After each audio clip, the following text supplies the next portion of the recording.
నివాసాయ శ్రీనివాసాయ మంగళం మంగళాయ మహనీయ గుణాత్మనే చక్రవర్తి ధనోజాయ రాజగోహాయ మంగళం పరమపవిత్రో దేవదేవస్య దీనబంధోరయుతం సర్వేజమానా పరిపూర్ణదేహే నమస్కృతం సర్వం పాపం నాశయతే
Thank you, CM. Thank you, sir.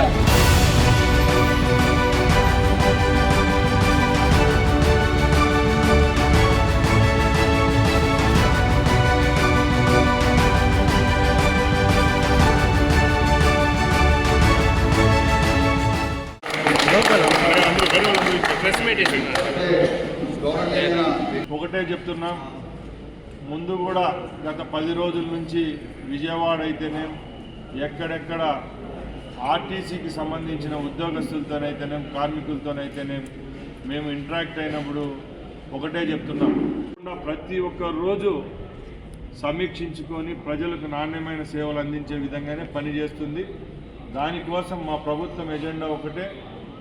APSRTC విషయానికి వస్తే కార్మికుడు ప్రయాణికుడు 2 కళ్ళు లాంటి వాళ్ళు కాబట్టి తప్పకుండా కార్మికుల సోదరులు ఇక్కడ చాలామంది ఉన్నారు, వాళ్ళకు ఒకటే మీ ద్వారా హామీ ఇస్తున్నాం, ఎప్పుడైతే కార్మికుడు సంతోషంగా ఉంటాడో అప్పుడే సంస్థ బాగుపడుతుంది. అలాగే సంస్థ ఏ కార్యక్రమాలు చేపడతాయో అవి కూడా దిగ్విజయంగా ముందుకెళ్తాయి. అందుకోసం త్వరలోనే కార్మికుల సమస్యలు ఏమైతే ఉన్నాయో అవి మా పరిధిలో ఉండేటివైతే తప్పకుండా ముఖ్యమంత్రి గారితో చర్చించి వీరి సమస్యలు తీర్చేదానికి కూడా రాష్ట్ర ప్రభుత్వం ముందుకు వస్తుందని మీ అందరి ముందు తెలియజేసుకుంటున్నాం. ముఖ్యంగా గత ప్రభుత్వంలో ఏదైతే హామీ ఇచ్చి 2019 తర్వాత ఏపీఎస్ఆర్టీసీని గవర్నమెంట్ ఆఫ్ ఆంధ్రప్రదేశ్లో విలీనం చేశారో ఆ విలీనం ఏ విధంగా జరిగిందో మీ అందరికీ తెలుసు. ఈరోజు సంస్థకు జీతాలు ఇస్తూ ఉండేది రాష్ట్ర ప్రభుత్వము, నడిపిస్తూ ఉండేది ఒక కార్పొరేషన్.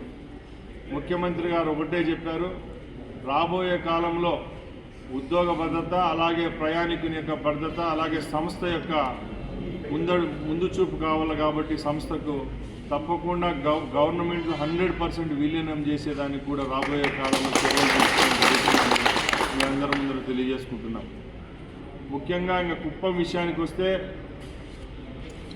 ఒకటే చెప్తున్నాం, కుప్పం నుంచి ప్రజలకు అందుబాటులో రాష్ట్రం కాదు చుట్టుపక్కల ఉండే రాష్ట్రాలకు ఏ ఏ సర్వీసులు అవసరమవుతాయో అన్ని సర్వీసులను రాబోయే కాలంలో ముందుకు తెచ్చే విధంగా ఏపీఎస్ఆర్టీసీ చర్యలు తీసుకుంటుందని మీ అందరి ముందర తెలియజేసుకుంటున్నాం.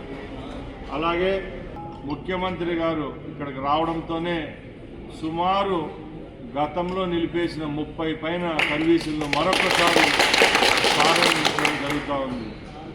ఈరోజు రాష్ట్రంలో ఎక్కడ లేని విధంగా 5 బస్సులు కొత్తవి ఒకేసారి ప్రారంభించడం రాష్ట్ర రవాణా మంత్రిగా నాకు చాలా సంతోషంగా ఉంది. అది కూడా మా ముఖ్యమంత్రి గారి నియోజకవర్గంలో. ఇలాంటి కార్యక్రమాలు ఎన్నో చేపడతాం. ఏవైతే ప్రజల మన్ననలు పొందుతామో, ఏవైతే ప్రజలను సురక్షితంగా గమ్యస్థానాలకు చేర్చవలసి వస్తుందో ఆ విధంగా చర్యలు తీసుకునేదానికి ఏపీఎస్ఆర్టీసీ అలాగే రాష్ట్ర రోడ్డు రవాణా సంస్థ ముందుకు వస్తుందని ప్రజలకు హామీ ఇస్తున్నారు. ముఖ్యంగా రోడ్డు భద్రత చాలా అవసరం. భద్రతా ప్రమాణాలు పాటించి రోడ్లపైకి బస్సులు వచ్చేటప్పటికి బస్సులు ఫిట్గా ఉండాలి. ఈరోజు చాలా ప్రమాదాలకు కారణం ఏంటంటే బస్సులు సరైన స్థితిలో ఉండకపోవడమే దీనికి కారణం. గత ప్రభుత్వాలు ఏ ఒక్క శాఖను వదలలేదు. ఏపీఎస్ఆర్టీసీ అనుకోండి, మిగతా డిపార్ట్మెంట్లలో ఎక్కడ పాత స్థానాల్లో కొత్తవి రావడం జరగలేదు. కాబట్టి వీలైనంతగా రేపు రాబోయే కాలంలో ఏపీఎస్ఆర్టీసీ కొత్త బస్సులు కొనే వెసులుబాటు కూడా తీసుకొచ్చేదానికి ముఖ్యమంత్రి గారు నిన్న చెప్పడం జరిగింది. ముఖ్యంగా పర్యావరణానికి మేలు చేసే ఎలక్ట్రికల్ బస్సులను రాబోయే 5 సంవత్సరాల్లో ఎన్ని వీలైతే అన్ని ఆంధ్రప్రదేశ్ రోడ్డు రవాణా సంస్థకు ఇచ్చేదానికి కూడా ఈ రాష్ట్ర ప్రభుత్వం త్వరలోనే నిర్ణయం తీసుకుంటుందని ప్రతిజ్ఞాముఖంగా మీ అందరికీ తెలియజేస్తాం. ముఖ్యంగా గత ఎన్నికల వాగ్దానాల్లో ముఖ్యమైనది మహిళా శ్రీమూర్తులకు ఉచిత ప్రయాణం ఇచ్చే విధంగా ఆ రోజు మేము హామీ ఇచ్చాం.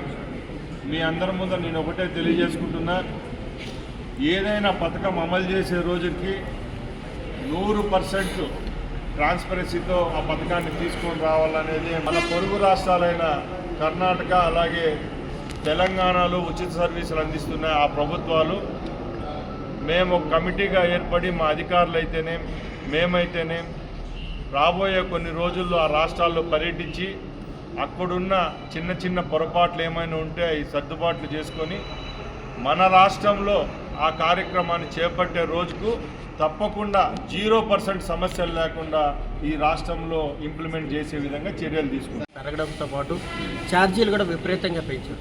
దీంతో సామాన్యులు కూడా చాలా ఇబ్బందులు పడే పరిస్థితి వస్తుంది.